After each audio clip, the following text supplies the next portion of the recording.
Praise the Lord. സ്നേഹമുള്ളവരെ, വിശുദ്ധ മത്തായിയുടെ സുവിശേഷം 22-ാം അധ്യായം 29-ാം തിരുവചനത്തിൽ യേശു പറയുന്നു, വിശുദ്ധ ലിഖിതങ്ങളോ ദൈവത്തിൻ്റെ ശക്തിയോ മനസ്സിലാക്കാത്തതിനാൽ നിങ്ങൾക്ക് തെറ്റുപറ്റിയിരിക്കുന്നു.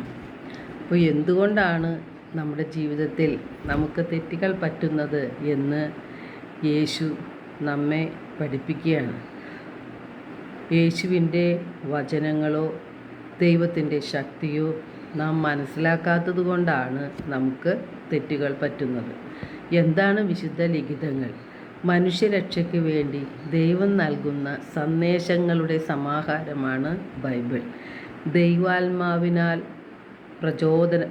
പ്രചോദനം ഉൾക്കൊണ്ടുകൊണ്ട് മനുഷ്യരാൽ എഴുതപ്പെട്ടതാണ് ദൈവത്തിൻ്റെ വചനങ്ങൾ.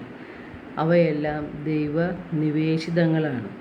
എന്തിനാണ് ഈ വചനം നമുക്ക് നൽകിയിരിക്കുന്നത്?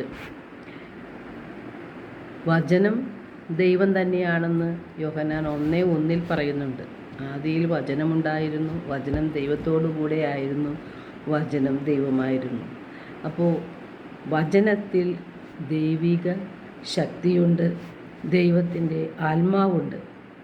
ആ ദൈവത്തിൻ്റെ ശക്തി നിറഞ്ഞ ആ വചനം നമുക്ക് നൽകപ്പെട്ടിരിക്കുന്നത് നമ്മളുടെ തെറ്റുകളെല്ലാം തിരുത്തി ദൈവിക നീതിയിൽ നാം ജീവിക്കേണ്ടതിനാണ്.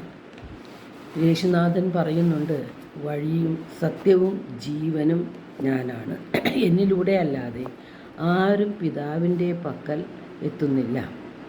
നാം സ്വർഗത്തിൽ എത്തിച്ചേരണമെങ്കിൽ യേശു പറയുന്നു, ഞാനാണ് നിങ്ങൾക്ക് മാർഗം, ഞാനാണ് നിങ്ങൾക്ക് സത്യം, ഞാനാണ് നിങ്ങൾക്ക് ജീവൻ.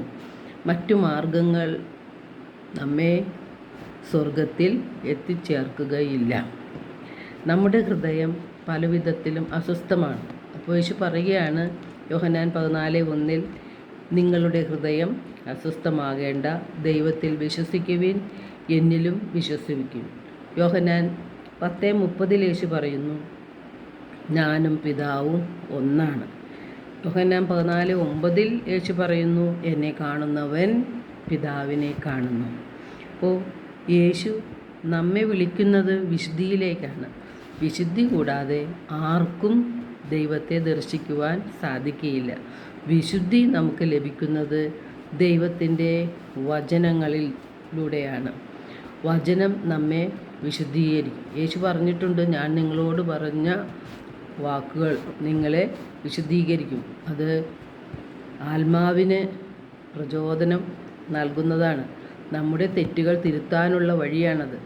നാം വചനത്തെ ഒരു കണ്ണാടി പോലെ നോക്കിയാൽ നമ്മുടെ ഹൃദയത്തിൻ്റെ അവസ്ഥ വ്യക്തമായി നമുക്കതിലൂടെ മനസ്സിലാവും. ആ തെറ്റുകൾ തിരുത്തി ദൈവത്തിൻ്റെ നീതിയിൽ ജീവിക്കുവാനും സ്വർഗരാജ്യത്തിൽ എത്തിച്ചേരുവാനും ആണ് ദൈവം ആഗ്രഹിക്കുന്നത്. അതിനു വേണ്ടിയാണ് നാം പലപ്പോഴും ദൈവത്തിൻ്റെ വചനങ്ങൾ വായിക്കുമ്പോൾ അല്ലെങ്കിൽ ധ്യാനിക്കുമ്പോൾ അല്ലെങ്കിൽ കേൾക്കുമ്പോൾ ഒരു ആകർഷണം നമ്മുടെ ഹൃദയത്തിൽ തോന്നും. വചനം കൂടുതൽ വായിക്കാനും അത് ഗ്രഹിക്കുവാനും ആ ആഗ്രഹം നമ്മുടെ മനസ്സിൽ തരുന്നത് പിതാവായ ദൈവമാണ്.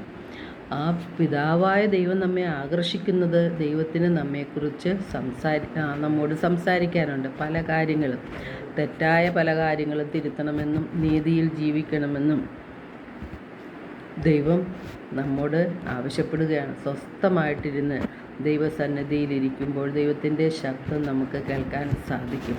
അങ്ങനെ നമുക്ക് വചനമനുസരിച്ച് ജീവിച്ചുകൊണ്ട് വിശുദ്ധിയിലേക്ക് കടന്നു വരാൻ സാധിക്കും. പരിശുദ്ധാത്മാവിനാൽ നിറഞ്ഞ ദൈവത്തിൻ്റെ വചനം പാപത്തിൽ നിന്നും പാപ സാഹചര്യങ്ങളിൽ നിന്നും നമ്മെ മോചിപ്പിക്കും. എല്ലാവർക്കും ഒരു നല്ല ദിനം ആശംസിക്കുന്നു. ദൈവം നമ്മെ ഓരോരുത്തരെയും സമൃദ്ധമായി അനുഗ്രഹിക്കട്ടെ.